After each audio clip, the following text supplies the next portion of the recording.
to determine whether or not this punishment is just. First of all, I'd say it's simply unreasonable to expect everyone to know all the laws in our society. Now, of course, this is something that's easy to say. If you're a participatory member of this democracy, you should know the laws that govern you. But the fact is, our society is just regulatory monster. There are so many laws, so many different aspects that differentiate from one municipality to another, one state to another, that I think it's literally impossible for everyone to actually learn every law that could ever possibly encounter while traveling across this great country. So I think there's maybe one other way that we can expect people to know and determine what the laws are in this country, and that is to really predict what those laws would be based upon some kind of moral compass. But I think this is also an unacceptable standard, right? Given that there are so many different sets of moral beliefs and moral values, and more importantly, district by district, sort of municipality by municipality, there are varying beliefs on whether or not those moral beliefs should constitute law and the actual statutes that exist. I think it would be unacceptable to expect people to begin to try and predict all those laws based upon all those different people in all those different regions. Sure. While it is true there might be some difference in the moral basis of society to society, can't we still expect people to get a sense of what the moral basis of laws is in their particular society? Again, like people who move around the country, people are more likely to be ignorant of those laws that they're not familiar with in other districts, other areas. We're going to talk more about, kind of informing people about the laws later. Maybe that'll cover the issue that we're talking about. But the next thing we'd like to talk about under this is that people simply are not very blameworthy when they violate laws that they're ignorant of. I think obviously the blameworthiness of a crime, of a criminal act, comes in a large part from a criminal's active decision to flout society's will. To say to society, I know you've made this determination, it's an unjust act, this is wrong for me to do, but I will disregard society's judgment.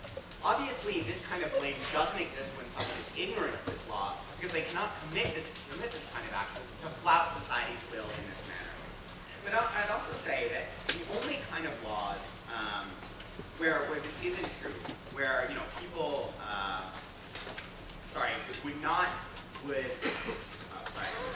Okay, so I think there are many cases where there are certain kinds of crimes which are so extraordinary that we would recognize them in all districts across all this country, and so people should be aware of those kinds of things. But the only crimes so heinous and so awful, like rape and murder, are things that no one could plausibly be ignorant of. So I think in all those cases we're covered essentially. And lastly, I'd like to say at this point that in liberal societies we need to be very, very careful about how we distribute criminal justice. If you think about the kinds of punishment we offer through the criminal justice system, imprisoning someone, this deprivation of the most fundamental rights that people have, what we try to do is err as much as possible on the side of caution, to say not to deprive these people of these extraordinary rights when it's not absolutely necessary. So I think in this fact, given that we require a high level of moral desert to exercise this kind of criminal sanction and the ensuing loss of freedom, that this kind of overreach, this legal overreach that's required in this case when someone is unaware and ignorant of this law is not justified given that kind of standard we'd like to have. I think in the end it's essentially equivalent to kind of an ex post facto implementation of the law. If someone is not aware of that law, not aware of kind of the crimes that are related to that kind of problem, and yet are forced to serve punishment for it. Sure. All the time we have certain legal issues. Like whenever someone appeals a decision to the court that ends up being decided by a higher court later, we're not quite sure what the outcome is going to be when we get into this appellate process, but we're still fine with saying that we're going to punish the party if the law is upheld, even if there's some doubt about whether or not it's a just law or something at the outset, right? Well, right, but often those kinds of issues are not actual problems with the interpretation of the law. I mean, perhaps someone will make the argument that those laws are unjust and shouldn't exist, but it's rare that in those cases, in those appeals, when you claim a law is unconstitutional, that you're actually arguing that you just weren't certain what the law was. I think that's a very different kind of problem that you're discussing. So the second thing I'd like to talk about is that this punishment serves absolutely no penal purpose. If we can go through all the reasons why we would punish someone, first, deterrence and incapacitation. Obviously, these problems don't exist in the case that someone is merely unaware of the laws that they've broken. You can't incapacitate someone, or you don't have the need to incapacitate someone when they haven't demonstrated that they need to be incapacitated, right? All the requirements of saying, I'm going to flout society's will, I'm going to disregard what the laws are, those are cases where we need to teach someone a lesson about what the laws are and the need to respect those laws, incapacitate that person from committing those acts in the future. But there's no way you could predict someone would continue to do this now that they were aware of the law merely by the exposure to the legal system they would get at the arrest and the arraignment, right? Through the trial process, they'll become eminently aware of the law that they violated, and so this ignorance will no longer be a problem. And of course, deterrence can't possibly be a problem because you can't deter people against laws that they're not aware of. So this is completely not practical. So let's talk about rehabilitation. Again, if we look to the issue of trying to teach people kind of what wrongs they've committed, rehabilitate them so they're able to go back into society. Again, we don't demonstrate the need to teach people of these wrongs in the cases where people have accidentally committed these problems, these violations. And so the last thing, of course, is the issue of retribution. And obviously certain crimes call out for a kind of retributive justice to punish the people that have committed these wrongs. But I think in a liberal society, we'd all recognize that this kind of retaliatory action isn't justified when someone is simply unaware of the violations that they've committed. Lastly, even though we recognize that in some cases, some of these penalties marginally differ by punishing those people, again, going back to the kind of high thresholds we require and the kind of resources that are required to punish all these people, we simply don't think it meets the threshold. Prosecuting and jailing all these people, given that they haven't really committed any harm as far as we're concerned. The last thing we'd like to talk about is creating a better government in society. The existence of this defense kind of puts the government in a very interesting position. Essentially what it does is it ensures that the government will provide a role of trying to inform the citizenry of what the laws are in that country or in that municipality. Look, if the government knows it can rely on, or it can't rely on people being ignorant and still being able to prosecute them, they know to get these criminals, they're actually going to have to inform people about what the laws are and inform people the differences in municipality by municipality. But I'd also say this is important because this kind of education reduces the net number of crimes overall. Because recognize in the status quo, there are people who are unaware of these laws and do commit crimes simply due to their ignorance. But if we engage the government and force them to be more proactive in the way they educate and engage their populace, that will force that government to then, or it will lead to a citizenry which is much more informed, much better informed, and have less laws against it in the future. And overall, this will increase, sort of general civic literacy as people are engaged with the government and sort of in this relationship with the government. Lastly, I would say that a policy of excusing innocent misunderstandings will improve overall trust in the government. Now, it's true, actually, that in some places, a sort of dark, pessimistic, conspiratorial view of the government is held by many people, especially in disadvantaged areas. There's a sense that the government is out to get people, out to catch them and imprison them, throw them in jail for the rest of their lives.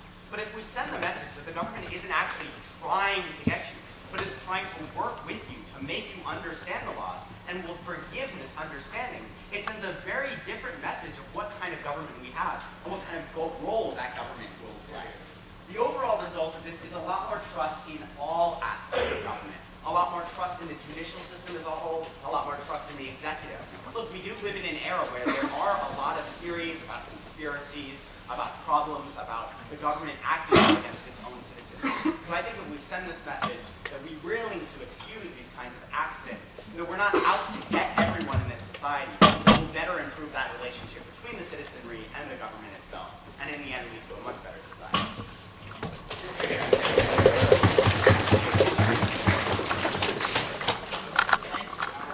I would like to thank the Honorable Prime Minister for his speech. Now I'd like to call the Leader of the Opposition, Chris Ford, to give a speech not to exceed 8 minutes. We would encourage him to attempt to use the microphone. Here. All right, you hear me back, right? Hans? Good? Awesome. All right. Yeah, Hans. All right, thanks, Mr. Speaker, for calling me off. Of course, everyone in the House for coming out and watching. Hope to give you a good round here. Truly awesome friends on side government, especially John Bateman. As you guys all know, it was his birthday yesterday. And you're only 18 months, buddy. Live it. All right. Of course, Robbie for debating with me for 4 years, and then one last hurrah, I hope. Okay.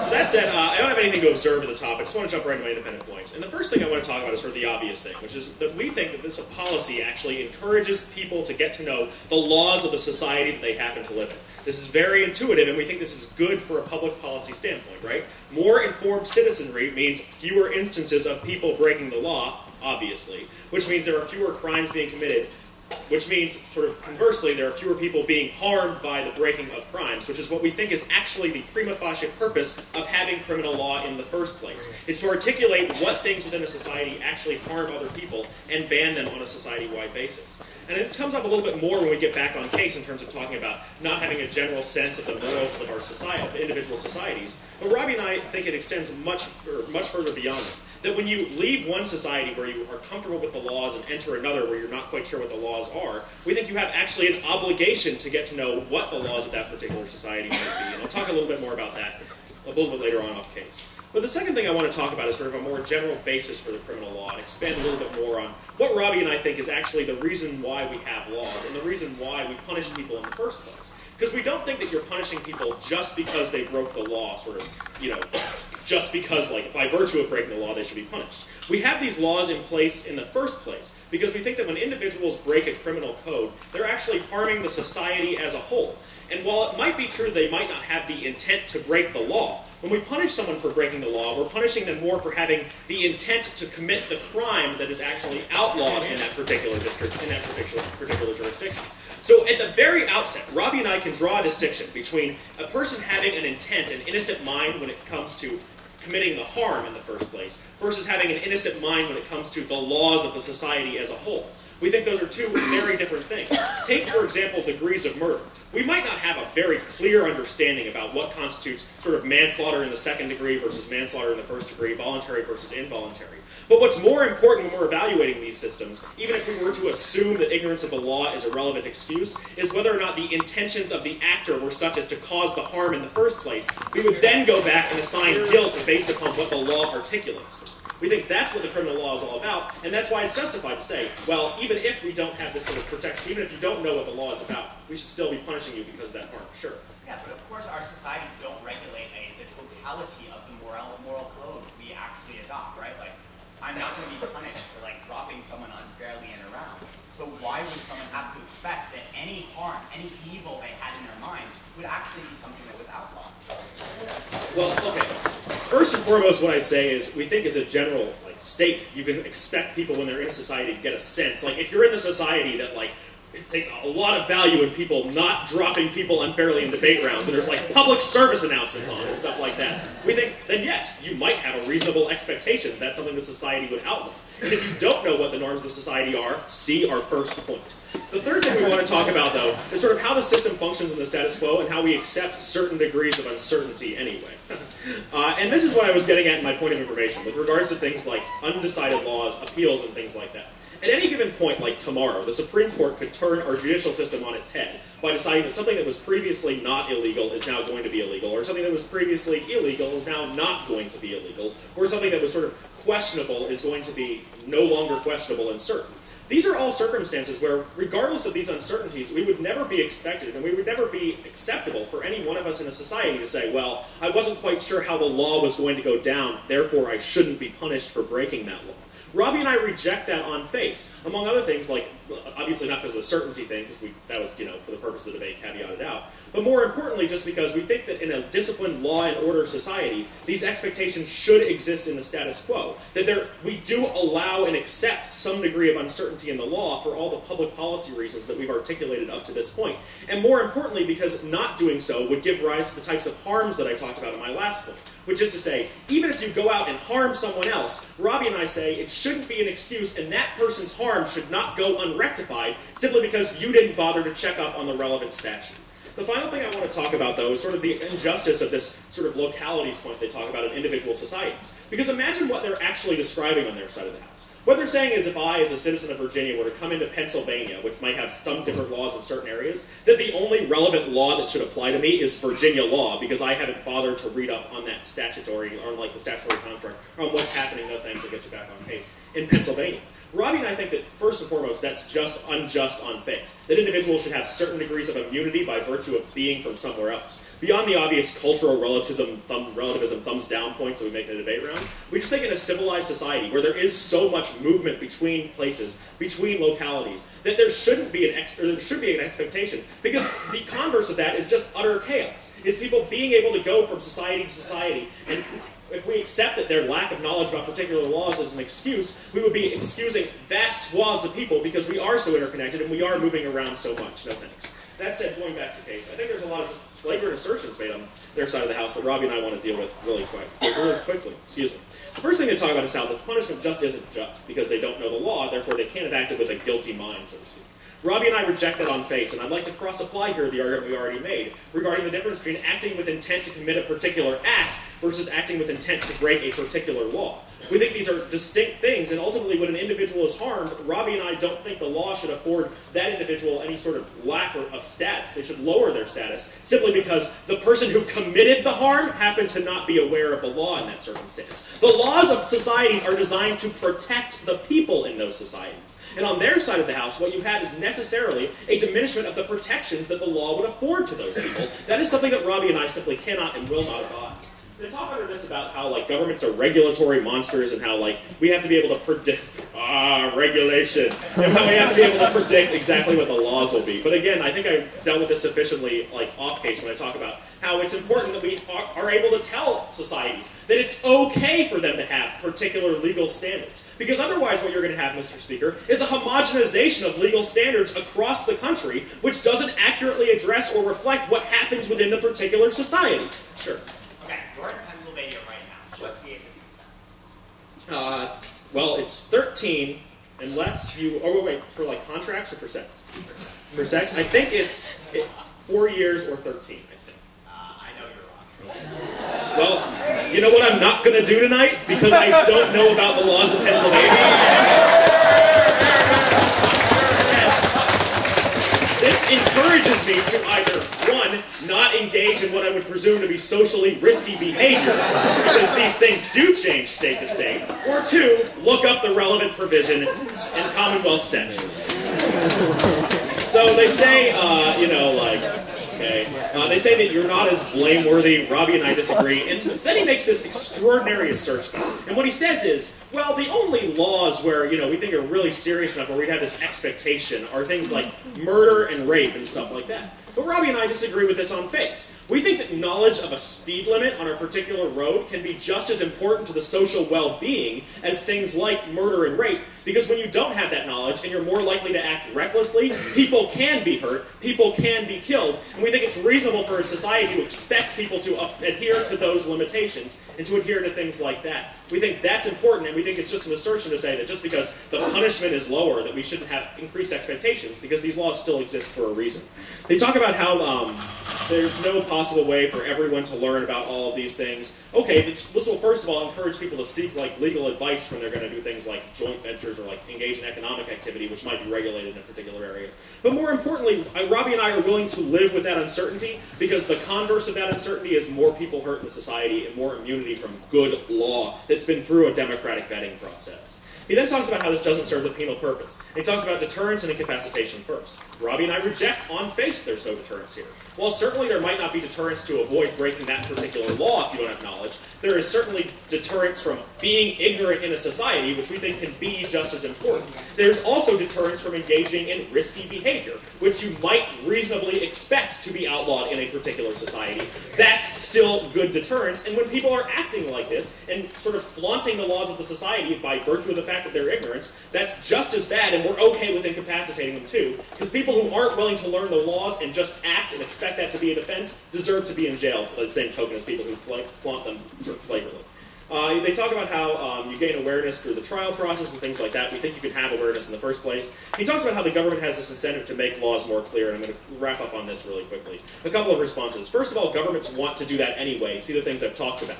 If laws aren't clear and more people are getting hurt in a society, then the government will probably want to make them more clear so as to avoid those harms. But the second thing I'd say is, if people actually have this conspiratorial view of government that they talk about on their side of the house, that they just think that government is out to get them, why are they going to listen to the government when it tries to clarify its laws. That doesn't make a whole lot of sense. But the final thing I'll say in response, Mr. Speaker, before I close, is that if you do this, people are going to start to rely on the government to tell them every little bit of legal minutia, and then I didn't see this on a PSA could become a valid defense to a law. Robbie and I think this is bad. On their side of the House, more people are hurt, more laws are broken, and there's no way to fix it. We oppose.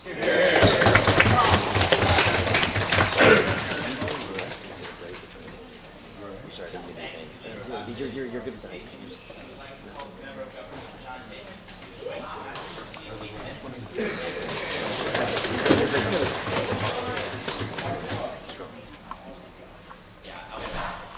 Everyone hear me? Yeah. Yes? Good? I don't want to use the mic. Alright. Thanks everyone. Fantastic round. Very close friends on the other side. Mike, excellent debater. I'm excited to get in, so I'm just going to jump into Chris's first point. His first idea is, a salutary one, right? Encourage people to learn the law. Who doesn't want to do that? And I agree, that's a worthy goal of the state, right? But there are obvious limitations on the degree to which we do encourage people to do anything in the state. I think probably a good example is the death penalty, right? Now in kind of 17th century Britain, they had something called the Bloody Code. That was basically a system of laws whereby almost every crime got the death penalty, period. You either be executed or shipped off to Australia. Now, in theory, this discourages people from doing a whole lot of things. What we found when we rejected that kind of code here in America is that while in theory it's a very strong way to discourage people or encourage people from doing the things we want them to do, insofar as it's not effective, right, insofar as people will always be violating the laws, we're going to reject that path. So here's how I draw the parallel here. He may claim that we're encouraging people to learn the laws, but he's never shown that it's actually possible for people to learn all of the laws they are subject to on opposite sides of the house. This is what Mike told you in the TMC, right?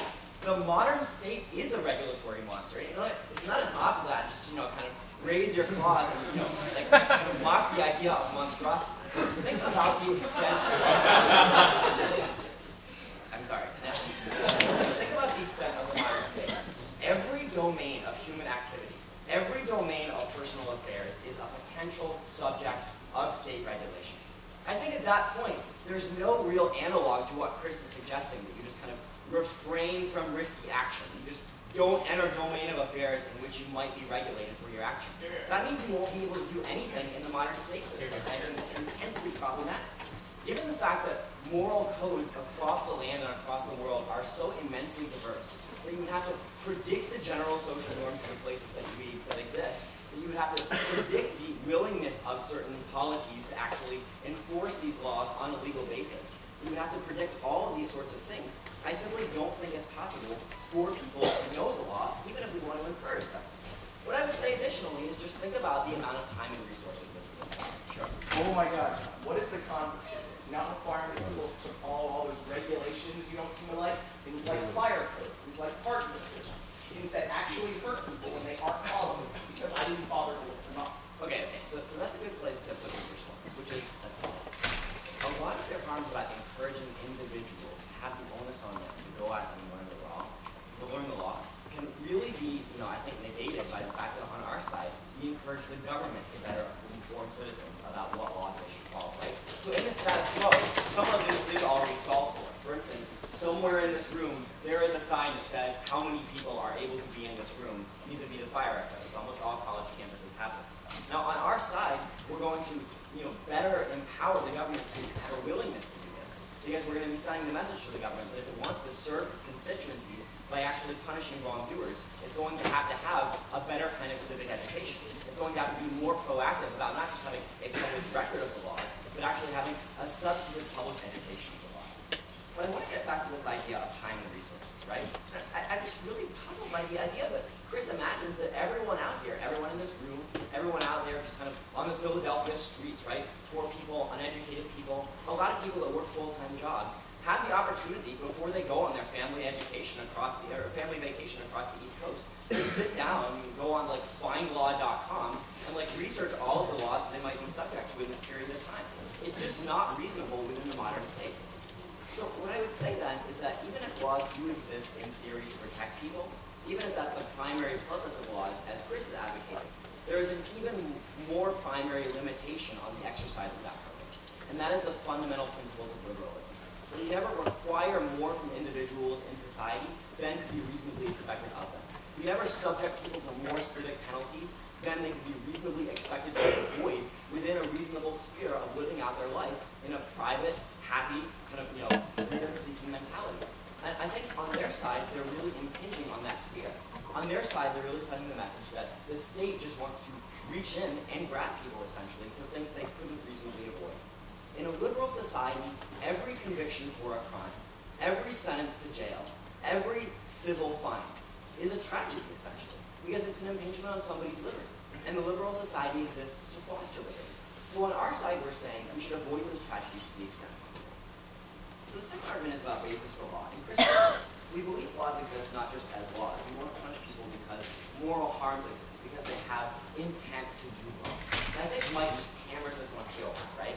All of this depends on us being able to construe harm, right? To construe the kinds of harms that we think will exist in society. So it's obvious for all of us, probably, that murder is a harm that's going to be subject to criminal liability. But it's probably obvious to all of us as well that, say, dropping somebody unjustifiably in a debate round is not. Now, in between dropping somebody unjustifiably in a debate round and murder, there is a huge gray area. We can't possibly predict the line that an actual society, an actual polity will draw and say, that's the line where harm becomes a crime. It simply is implausible to predict. I mean, think about the diversity of moral experience around the world, right? A lot of people use this kind of harm principle to justify the fact that we shouldn't have laws against marijuana or recreational drugs, right? So you maybe think, oh, well, a rational application of the harm principle would lead you to predict that we wouldn't have any drug laws. But we do have drug laws. So there's confusion about what people think harms actually are. In many societies around the world, people consider harms to God, harms to religious laws. All of these harms that we wouldn't necessarily consider harms in our society. So I would say on a more localized level, this happens everywhere you go, not just the vast differences between different cultures. I also just really dispute the idea that we punish people because of their intent to commit wrong and not their intent to flout the law. Here's a good example, right? Gambling.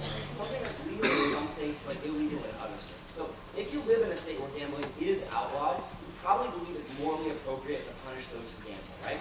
But let's say you live in a state where gambling is outlawed, and you hear about someone who gambles in a place where it is legal. Do you really think that person deserves punishment? Living in a society where this is acceptable, living in a society where there's no legal barrier, there's no legal edifice against this. The choice to gamble was not a choice to flout society's will. Do you, as the person in the gambling-averse society, actually think this person who gambled where it was legal is deserving of punishment?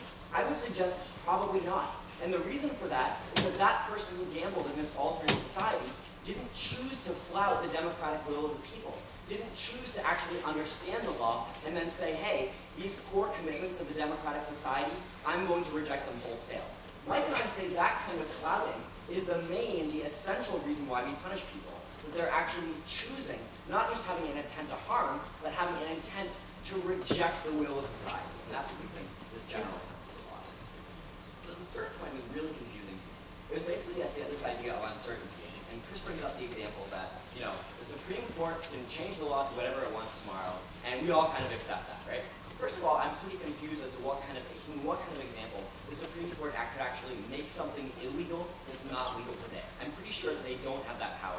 I know Chris and Robbie are high and mighty law students, maybe they can give me a solid example.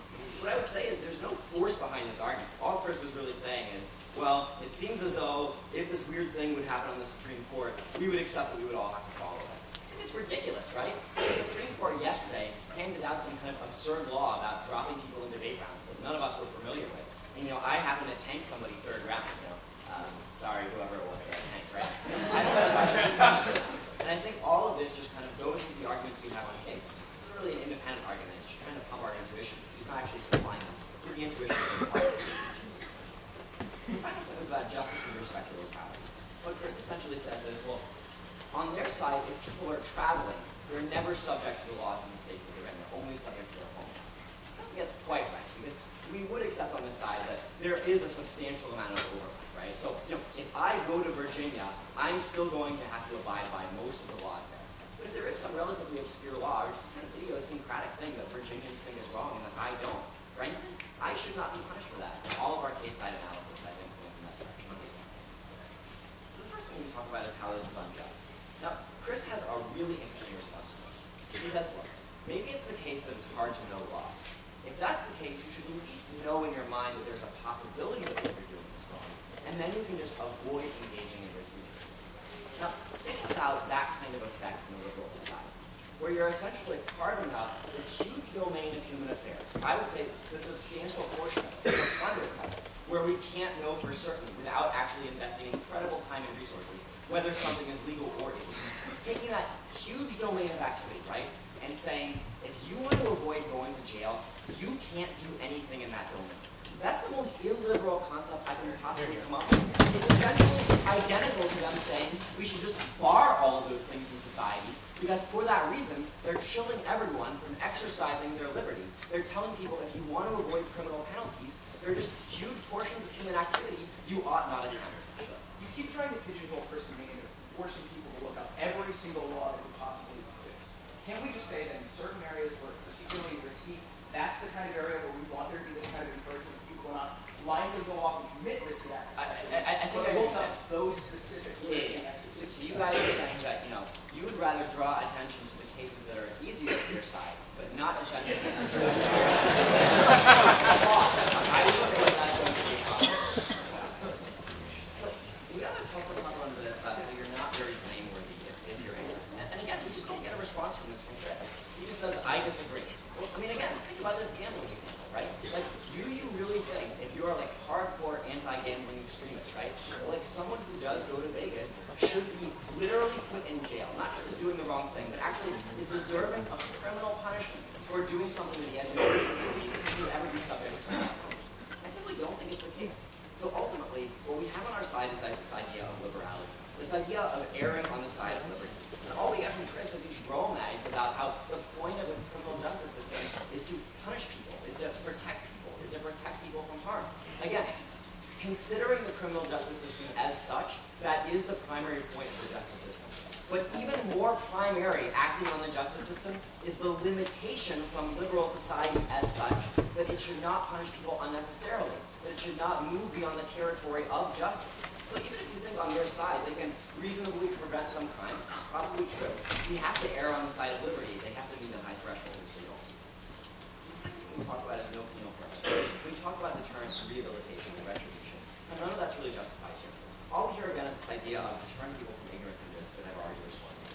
But I think it's pretty clear that even if you think they have some kind of deterrence benefits on their side, some kind of rehabilitation benefits, some kind of incapacitation benefits, even though these things generally only attach to people who have demonstrated themselves needing these kinds of harsh lessons from the state, they've never proved that this is a very good priority for the state to actually be turning its attention to. Look at what Mike said in PMC. All of their benefits are ultimately going to be pretty marginal. So given the fact that most liberal societies have criminal justice systems that are vastly overstretched, that can't meet the needs of their society, are we going to want to be pouring those resources, pouring our priorities into all of these individuals who are only marginally bad? Or do we want to be directing the majority of our attention, if not the exclusive attention that we have, toward people who have demonstrated the most profound moral problems, the most profound inability to follow the prescripts of the law, even after they understand it? I think that's probably our better priority. Finally, that's better than government and society.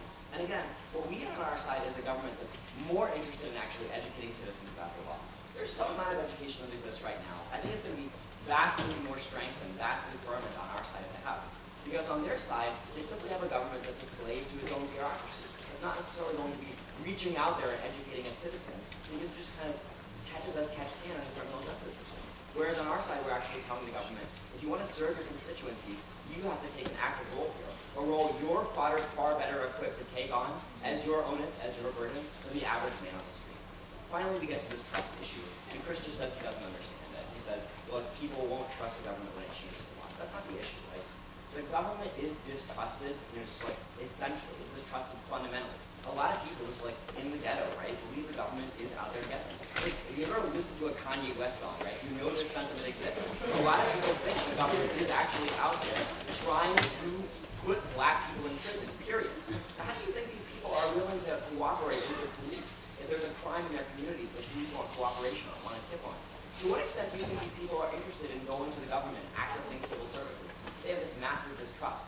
On our side, we have the potent possibility of sending a very clear message to the government, where possible, actually wants to avert the tragedy of a loss. I think that's the most important message we should possibly send. We're very proud of it.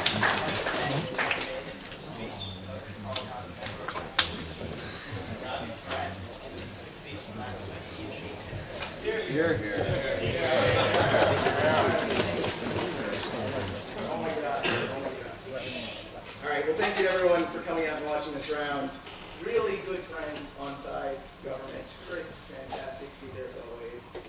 John Bateman again, happy birthday. 14-minute MG, 1 minute for every year of your life. That being said, I have I guess an observation. It's really a new argument. But in PMR, I'll be very upset if Mike thinks it's a new argument. I want to deal with this thing we've been talking about the entire time. It is the idea of whether or not the government should have the obligation of trying to get out there and inform people of the laws, or whether or not the individual should have to get out there and try and inform themselves of the laws.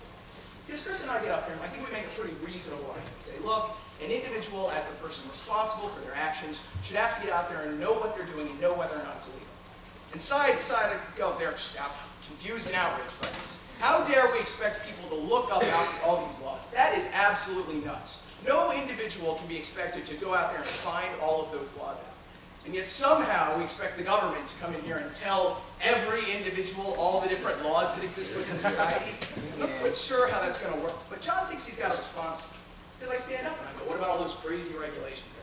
Fire codes and things like that. Things that are we need to be safe about, but we would have to go out and find out about when we're designing a building. John goes, well look, there's totally a sign that says this many people can be in this room before we call the fire marshal. The problem is, that's not the only fire regulation that governs this building. There are so many different crazy-ass regulations on how you would design this. For example, probably the size of the exits. For example, probably the lighting. For example, all of these really weird, nuanced things that people should probably have to go out and find out about before they build a building. On John's side, we just have a sticker on the wall for each different one of them. Apparently the walls in here become like NASCAR, except instead of seeing Wonder Bread on the side of the wall, we see, thou shalt not have a door this big. Okay, so I totally said no thanks, I'll get you a little bit later. Sit your ass down. So that said, I want to get into Chris's point, which is encouraging knowledge. And we talked about how people should learn shit, less crimes become committed, and there's an obligation to learn these local customs. Because, it's a pretty good thing you should do that. We got a couple of responses from him, like 7 or 8. He says first, now I'll probably respond before them, they're the best at pretending to vote. He says first, we don't deter when there's ineffective deterrence. And then he says something about the bloody code. Chris gave me a menstruation joke to make here. I didn't think it was that funny, so I'll do it.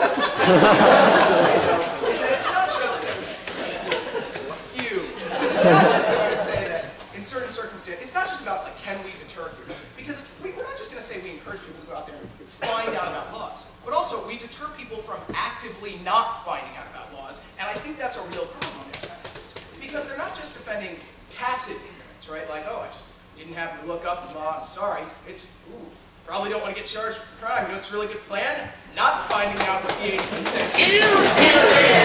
That might be a problem on their side of the house, because now it's not just those shameless people who just, oh my God, we took a family trip to Disneyland and we didn't know in Florida you can't litter within 100 feet of Scooby-Doo or something like that. It's the person who, it's the person on my team, his name is Tor, who pops a girl in the backseat of his truck and takes her out to a different state. That's They talk about how can people learn all of these laws and things like that. Right. Well, I think first and foremost, Chris and I will talk about how we should definitely encourage people to learn laws that directly apply to actions that they have a reason to know affect them, right? The risky behavior that we think they're going to become involved in. Now, I make this argument in POI, and John goes, oh my God, you're trying to draw attention to the best example for your side of the round. Yes. But the interesting thing is, just saying you're using a good debate tactic doesn't actually respond to the argument we're making, right? Drawing attention to these things because it means they're an op, and something Mike will have to deal with. What about those situations where there is risky behavior, specific targeted areas, where we think it's very justified to make people learn about this? They talk about crazy regulation. We say people can find out some information if they want via legal opinions, via going out and asking people who know about this. You could probably go and seek counsel, pay a small fee, and make sure this sort of stuff happens.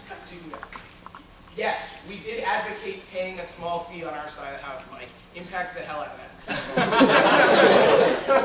They also talk about how we shouldn't require people to learn more, or sorry, we shouldn't require people to do more than they're able to do. Okay, we don't think we're doing that on our side of the house, right? We're not requiring people to do all the crazy stuff on their side of the house that they say we're not. We're just saying people generally have a responsibility to know the laws that affect them. And when they don't, we can punish them for that. Now maybe there's going to be, obviously on our side of the house, and we're just going to have to bite this harm, there are probably some individuals who are going to be punished in a blameworthy situation. I'm not even going to try and say that's not the case. That is a harm we have to bite. But what's the flip side? It's accepting a society where just not going out and finding out about a law means you don't ever have to be punished by that law. In society, we accept this sort of trade-off all the time. It's the reason why I live within a society with a criminal justice system that convicts innocent people occasionally. Because the other side is, to not convict those innocent people means I can't convict anyone ever, and that's probably a much bigger harm on their side. Again, minor harm, a few innocent people, blameless people going to jail, their side of the house, all chaos, the world ending, babies on fire. Oh, what? Nazis. The second thing we talk about is the purpose of law. We talk about punishing intent and things like that. Wow, he's one of the best debaters I've ever seen, and he has a really terrible argument. He talks about Nevada, and he gives us this weird example. People who go to Nevada, they shouldn't be prosecuted for gambling. I think he just confuses himself on this. Here's the real Nevada example. I know a girl from Nevada.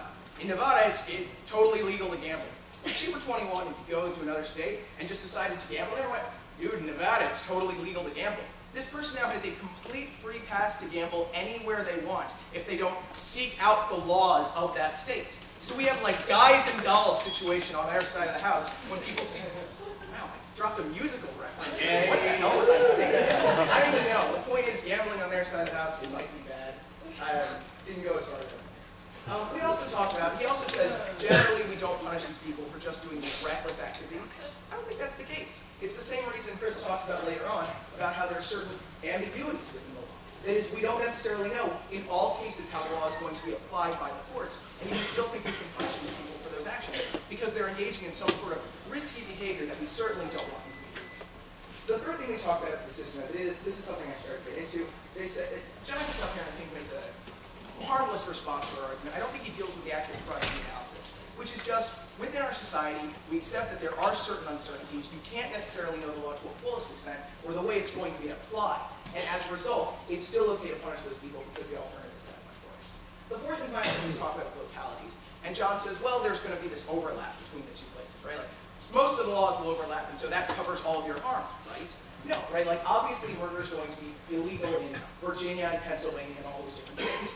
There are a lot of very important regulatory things, and even more than regulatory. Statutory rape laws is the best example we could have of a law that does differ in its application from state to state and has real meaningful impacts, certainly to the person who is being charged with the crime, and also the person who is the victim of the crime.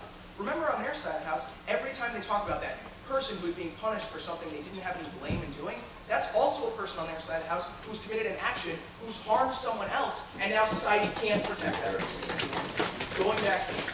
The first thing they talk about is the punishment isn't just. They say, oh my God, there's so many different laws, etc. There's talks about the guilty mind here and the reason for punishment. They say, should people avoid all risky behavior? And then I have written down, John attempts to make a joke. A couple of responses. You did. A couple of responses. First, no, they shouldn't have to avoid all risky behavior, but just when you're going to engage in risky behavior, that's certainly a heightened area in which you have to know very well. But secondly, it's not just those people who are engaging in risky behavior. It's the people who actively go out and try and avoid knowledge of the law or concern about their status. They say, oh my God, people will just have to try and apply their moral compass. Fine, I think that's a good application and a good place to start. From there, if you think there are gray areas, as John likes to talk about, those are the best places where you should have to go out there and try and find out the laws. Again, we're willing to defend some innocent people going to jail are not innocent because they committed a crime. Blameworthy people to make society continue to go on. They talk about how really bad crimes people know about. No, that's not necessarily the case. Really bad crimes that, like, yes, murder, things like that, we know are bad, so that's going to be fine. But there are crimes that people don't necessarily know the impacts of that do vary from state to state. See Chris's example of speeding laws that can have tremendous consequences if a car spins out of control and having to hit someone because you aren't obeying a local traffic law. That's another really good example. People don't have to obey traffic laws on their side of the house if you don't look at the signs. Blinders, right? I don't know. It's a great example. It's cross the play around. Look. It's how something about legal advice and things like that. Oh, that's all right. It's great. They say you should be able to look at legal advice. That's another way to hear about these topics. They talk about how penal purpose. They say you can't deter, you can't incapacitate, you can't rehabilitate. No, none of those things are true. Deter the people from actively avoiding knowledge. Rehabilitate the people who commit crimes that hurt people, incapacitated if you want to, sure, I don't even care. But certainly there's retribution for the individuals who are harmed on their side of the house and can't get any justice. The final thing they goes upon is this notion about Kanye West, the Ray reference, John, and how the government should come out here and try and tell you all the things about this law. For us, apply my observation from the top. But finally, just in the knowledge, John tries to impact this thing back to, well, there are these going to be people cooperating with the police. Don't let Mike come up here and talk about that and pretend like their side around has any meaningful impacts beyond just a few blameworthy people are going to go into jail. That's the harm they present, and that's what our side of the house has to defend. There aren't going to be these massive consequences because people aren't going to trust the government. Look, I really enjoyed this round. I hope you too. And 4 minutes short of John's speech. I'm proud of it.